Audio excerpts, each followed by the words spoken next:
Saiful Akbar dengan NIM KHGC 19038 dari kelas 2A S1 Keperawatan. Pada kesempatan kali ini saya akan melaksanakan penyuluhan kesehatan mengenai persiapan persalinan terhadap Ibu Reni dari Kampung Cinta Laksana, Desa Cinta Asih, Kecamatan Cisurupan, Kabupaten Garut, dengan usia kehamilan 8 bulan atau 32 minggu. Baik, langsung saja ke penyuluhan. Baik, bismillahirrahmanirrahim. Assalamualaikum warahmatullahi wabarakatuh. Sebelumnya mohon maaf mengganggu waktunya. Perkenalkan, saya Saiful Akbar dari Stikes Kartosada Garut. Pada kesempatan kali ini saya akan melakukan penyuluhan kesehatan yaitu mengenai persiapan persalinan, yang mana sudah dikaji bahwa ibu ini sudah hamil usia 8 bulan. Untuk itu di sini saya akan melakukan penyuluhan mengenai persiapan persalinan agar yang bertujuan agar mengetahui apa saja atau bagaimana yang harus dipersiapkan sebelum persalinan. Mungkin langsung saja ya Bu. Yang pertama, pengertian persalinan itu sendiri. Persalinan atau melahirkan anak adalah peristiwa yang sangat besar artinya, sebab sangat mendalam kesannya. Kenapa tidak? Karena melahirkan berarti mengadakan yang sebelumnya belum ada. Begitu pula dengan persalinan berarti melahirkan anak yang telah lama ditunggu kedatangannya. Bukan seperti ya Bu? Seperti apalagi anak pertama mungkin itu anak yang paling ditunggu-tunggu. Ya walaupun sekarang ini ibu mengandung anak yang ketiga mungkin ya Bu. Yang selanjutnya persiapan ibu menghadapi persalinan. Ada beberapa persiapan yang harus ibu persiapkan sebelum melaksanakan atau sebelum proses persalinan. Yang pertama yaitu persiapan persalinan secara biologis atau fisiologis, yaitu tingkat kesehatan ibu, kemudian tingkat kesiapan ibu itu harus dipersiapkan sedemikian rupa. Yang pertama, biasanya semakin meningkat umur kehamilan, ibu semakin merasakan pergerakan bayi. Mungkin bisa dirasakan sama ibu juga.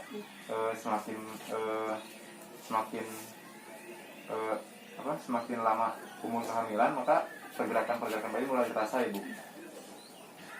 Kemudian perut ibu juga semakin membesar, pergerakan ibu semakin tidak bebas, ibu tidak merasa nyaman. Mungkin itu bisa dirasakan oleh ibu sendiri ya, tidak seperti sebelum kehamilan mungkin. Semakin dengan adanya kehamilan mungkin pergerakan sehari-hari juga agak terganggu gitu. Ya, yang selanjutnya kadang ibu mengalami gangguan kencing atau kaki bengkak atau yang lainnya. Biasanya sering kencing menjadi sering gitu. Ya, karena itu terjadi si rahim itu mendorong si kandung kemih sehingga sering terjadinya keluar kencing gitu.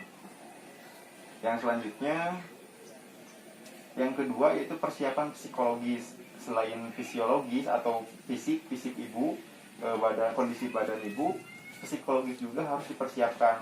Kenapa? Karena peristiwa kelahiran ini bukan hanya membutuhkan fisiologis yang kuat, tetapi psikologis ibu juga harus dipersiapkan gitu. Psikologis ini seperti apa? Jadi psikologis ini sugesti ibu menghadapi kehamilan. Apakah ibu merasa takut atau tidak, atau siap atau gimana, nah itu. Jadi kondisi psikologis ibu itu dalam menghadapi persalinan itu harus siap gitu. Tidak ada takut apapun gitu. Nah seperti itu. Yang selanjutnya di samping itu mungkin biasanya ada juga kecemasan seorang ayah ya Bu.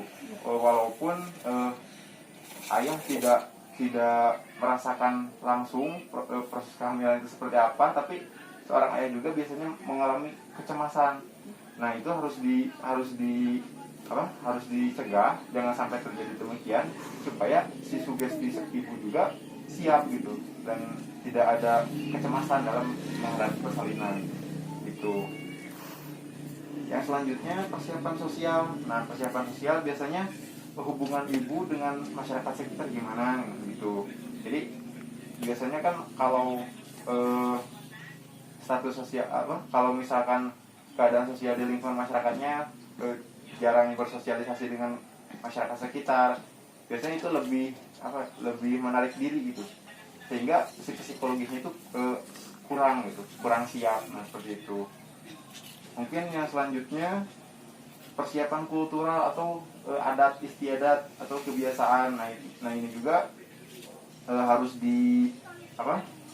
harus diketahui atau harus dipersiapkan. Jangan sampai nanti ketika ibu melahirkan, misalkan ibu asli orang sini, Nah, kalau misalkan bukan orang sini asli gitu, biasanya itu kan ada adat istiadat tertentu di suatu daerah, kemudian ibu mengabaikannya. Nah itu jangan sampai terjadi seperti itu, Bu. Biasanya keyakinan itu harus diikuti karena itu sesuai dengan adat istiadat yang ada di daerah tersebut.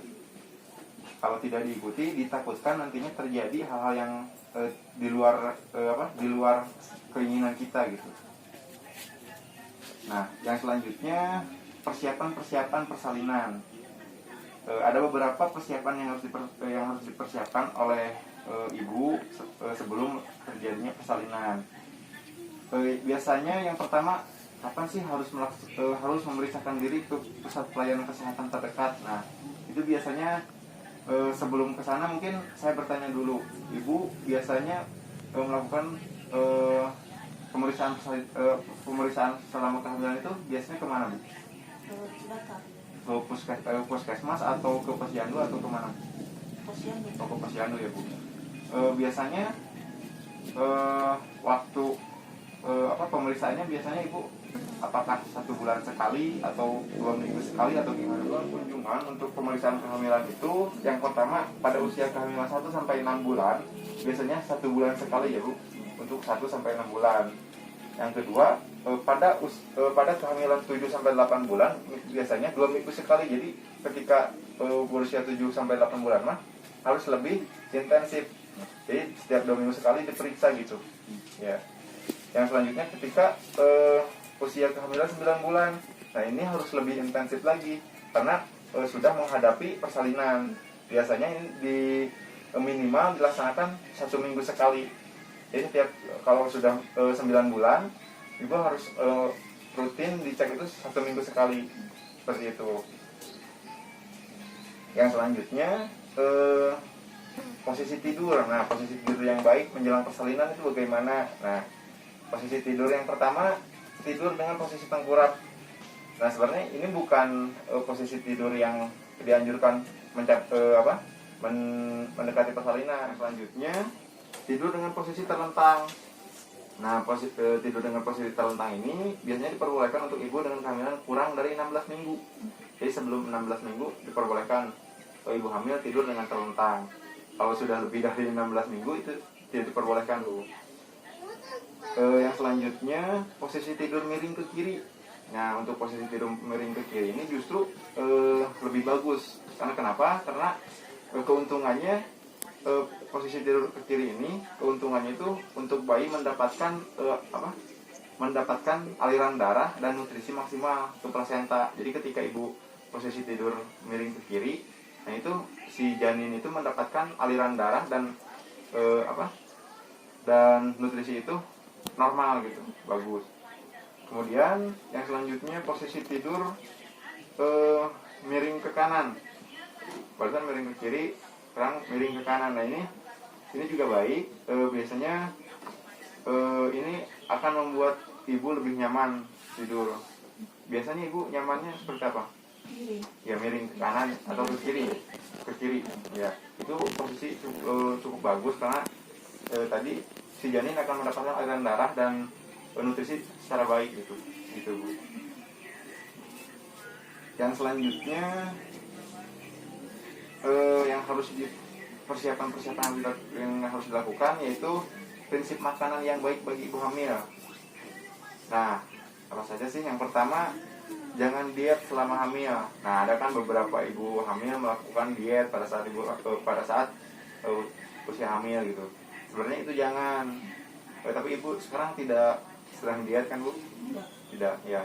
Karena kenapa? Karena ibu hamil itu kan membutuhkan nutrisi yang baik, yang banyak juga. Karena kenapa? Karena selain untuk kebutuhan diri ibu sendiri, tapi ibu itu harus memenuhi kebutuhan nutrisi janin. Ya, makanya untuk ibu hamil tidak dianjurkan untuk diet. Yang selanjutnya makanan dengan porsi kecil tapi sering. Maksudnya gimana? Pada usia kehamilan 1-4 bulan biasanya suka mual gitu. Nafsu makan berkurang. Nah itu dia, itu seharusnya diusahakan jangan sampai jarang makan atau kurang makan. Caranya gimana? Caranya dengan makannya porsinya sedikit tapi sering gitu. Biasanya kan kalau yang mual pasti nafsu makan juga kurang gitu. Nah itu dia. Makanya biasanya untuk mengantisipasinya porsi makannya sedikit tapi sering gitu. Nah gitu. Kemudian minum vitamin secara teratur. Nah itu bisa konsultasi ke bidan mungkin untuk vitamin untuk ibu hamil khusus ya, untuk memenuhi nutrisi itu harus secara teratur kalau bisa. Yang selanjutnya minum air yang cukup. Nah ini biasanya ibu hamil jarang minum gitu. Nah ini jangan sampai kekurangan minum, minimal sehari itu 18 atau 2 liter. Itu jangan sampai kurang biasanya, karena apalagi kan janin biasanya membutuhkan cairan. Dalam plasenta itu kan harus banyak cairan, jadi ibu harus banyak mendapatkan asupan cairan, minimal 18 sehari bu. Kemudian makanan berserat, buah-buahan dan sayur. Untuk apa sih kegunaannya? Nah makanan ini bertujuan untuk membantu ibu mengatasi sembelit selama kehamilan. Yang selanjutnya, perubahan tubuh ibu menjelang persalinan atau kehamilan trimester ketiga. Nah ini sebenarnya harus baik psikologi juga harus dipersiapkan oleh seorang ibu, karena yang namanya ibu hamil pasti mengalami perubahan tubuh, perubahan bentuk tubuh. Ini akan terjadi signifikan pada minggu atau pada trimester ketiga. Trimester ketiga itu pada minggu ke-29 sampai minggu ke-40. Itu biasanya terjadi beberapa hal terjadi yang dirasakan oleh seorang ibu hamil. Yang pertama biasanya sakit punggung, bener bu? Ya biasa terjadi karena adanya peningkatan berat badan si janin. Nah itu terjadi seperti itu. Biasanya untuk penanganannya hindari pakai sepatu hak tinggi. Nah itu ibu hamil jangan sampai menggunakan sepatu hak yang tinggi, karena itu mengurangi keseimbangan tubuh si ibu hamil tersebut. Kemudian yang selanjutnya sembelit. Nah tadi sudah dibahas, ibu kan pasti pernah mengalami sembelit selama kehamilan ya. Itu karena tekanan rahim ke daerah usus dan adanya peningkatan hormon progesteron. Itu pasti semua ibu hamil mengalami yang namanya sembelit. Yang selanjutnya untuk penanganannya sih bagaimana? Nah untuk penanganannya tadi sudah dijelaskan sebelumnya, fungsi dari makan buah-buahan dan sayur ini untuk mengurangi sembelit. Nah itu dia bu. Yang selanjutnya pernapasan. Biasanya ibu hamil mengalami agak sesak biasanya ya. Karena kenapa? Karena si tekanan bayi itu menekan diafragma si ibu, jadi biasanya agak sesak, tiba-tiba sesak. Nah itu biasa terjadi pada ibu hamil. Kemudian sering kencing. Kenapa? Karena tadi sudah dijelaskan pembesaran rahim, dan ketika kepala bayi mau turun ke bawah, mau ke rongga panggul, biasanya kan tertekan, si kandung kemihnya tertekan sehingga sering kencing gitu. Yang selanjutnya masalah tidur. Nah biasanya ini terjadi usia kehamilan sudah mau persalinan. Kenapa? Karena ini terjadi di samping perut si ibu semakin besar, biasanya bayi suka menendang-nendang. Nah itu biasanya itu mengganggu mengganggu pola tidur ya bu. Tiba-tiba malam terbangun ya, pasti seperti itu. Kemudian bisa saja terjadi varises. Ini karena peningkatan volume darah dan alirannya akan makan daerah panggul dan pena di kaki. Biasanya terjadi pegal atau gimana di kaki? Pegal. Tapi pernah bengkak gak bu? Nggak pernah. Biasanya itu kalau yang kalau yang parah biasanya sampai terjadi varises, pegal gitu, bengkak gitu. Biasanya itu terjadi. Kemudian yang bengkak Karena kenapa? Penumbuhan bayi akan meningkatkan aliran darah di kaki dan pergelangan sehingga menimbulkan bengkak. Nah itu tadi karena aliran darah terhambat biasanya menjadi bengkak. Tapi kalau tidak ada ya alhamdulillah ya Bu. Yang selanjutnya kenali tanda-tanda persalinan. Mungkin untuk tanda-tanda persalinan ibu sudah mengetahuinya bagaimana tanda-tanda kalau mau melahirkan gitu, karena apalagi ibu sekarang mengandung yang ketiga ya, berarti menghadapi persalinan yang ketiga kali ya. Mungkin untuk mungkin bisa dijelaskan Bu tanda-tanda persalinan yang biasanya terjadi. Sakit pinggang, sakit perut, Sakit pinggang, sakit perut ya. Biasanya hal-hal yang lainnya pengen BAB. pengen BAB. Iya. Nah, ya mungkin itu tanda-tanda atau apa? Tanda-tanda kalau mau melahirkan ya Bu, tanda-tanda mau persalinan gitu. Mungkin untuk penyuluhan dari saya dicukupkan sekian, belum saya tutup. Mungkin ada yang ingin tanyakan terlebih dahulu Bu? Ada. Gimana Bu? Jadi gini, setelah melahirkan kan ada perubahan tubuh, Ya. mau kembali normal, gimana caranya? Oh, untuk itu mungkin ya otomatis pasti ya Bu, semua ibu hamil ketika selesai melahirkan itu akan mengalami perubahan bentuk tubuh. Karena kenapa? Karena yang tadinya normal biasanya kan ada apa? Janin, salah satunya kan perut membesar. Nah, setelah itu biasanya apa? Untuk kembali ke semula itu kan susah ya Bu. Tapi mungkin untuk yang saya anjurkan untuk menanggulangi itu atau untuk mengurangi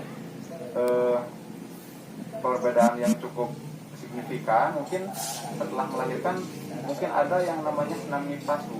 Senam nipas atau senam nipas itu dilakukan untuk membantu membantu mengembalikan bentuk tubuh si ibu. Biasanya kan si kulit di bagian perut itu agak jadi melebar. Nah itu kalau dirutin melakukan senam nipas biasanya secara sedikit demi sedikit akan kembali seperti semula, seperti itu Bu. Mungkin itu. Ada lagi yang ingin tanyakan Bu? Tidak ada. Ya baik, mungkin sekian yang dapat saya sampaikan. Terima kasih sekali lagi atas waktunya. Mohon maaf mengganggu waktunya. Sekian, terima kasih. Wassalamualaikum warahmatullahi wabarakatuh. Baik, itu dia penyuluhan kesehatan mengenai persiapan persalinan terhadap Ibu Reni dengan usia kehamilan 8 bulan atau 32 minggu. Mungkin dicukupkan sekian. Terima kasih. Wassalamualaikum warahmatullahi wabarakatuh.